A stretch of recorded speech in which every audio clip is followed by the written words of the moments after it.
ભરૂચ અંકલેશ્વર ખાતે વ્યાજે રૂપિયા લેનારને નદી ઉપર બોલાવી વ્યાજખોરોએ ફેંક્યો નદીમાં। બાઇકનું સિગ્નલ ચાલુ રહેતા સામાજિક અગ્રણી ધર્મેશ સોલંકી બાઇક પાસે જતા જ નદીમાં પડેલા કરીએ બૂમાબૂમ। નાવિકોની મદદથી નદીમાં ફેંકી દેવાયેલાને 2 કલાક બાદ બહાર લાવતા વ્યાજખોરની કરતૂતની કેફિયત કરી રજૂ। એક જ દિવસમાં 2 લોકોના જીવ નર્મદા નદીમાંથી બચાવી લેવામાં આવ્યા। વ્યાજખોરના મળતિયાને લીધે નદીમાં ફેંકેલા આધેડને નદીમાંથી બહાર કાઢી બચાવી લેવામાં આવ્યો છે।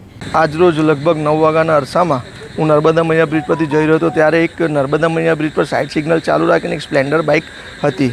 હું મારું કામ પૂરું કરીને રિટર્ન થતાં 11 સાડા 11 વાગે પણ એ બાઇક ત્યાં જ હતી। એ જોતાં હું અને ગામના જે અમારા ગ્રુપના લોકો છે, છોકરાઓ છે, તે બધા અમે જોયું। તે બાઇકની આજુબાજુ જોતાં એવું લાગ્યું કે આજુબાજુ કોઈક હોય એવું દેખાઈ રહ્યું હતું। તો નીચે જોતાં એક ભાઈ નીચેથી બૂમ પાડી રહ્યો હતો કે મને બચાવો, મને બચાવો। આ જોઈ અમે તરત જ અમારા જે સેવાભાવી ગ્રુપના છોકરાઓ છે તે નાવડું લઈ અને પાણીમાં નીચેથી જઈ નદીની અંદર જઈ અને આ ભાઈને બહાર કાઢી લાવેલા છે। આ ભાઈ પોતાનું નામ રવિ બતાવી રહ્યા છે, રવિન્દ્ર સાહુ બતાવી રહ્યા છે અને અંકલેશ્વરના છે એવું જણાઈ આવ્યું છે।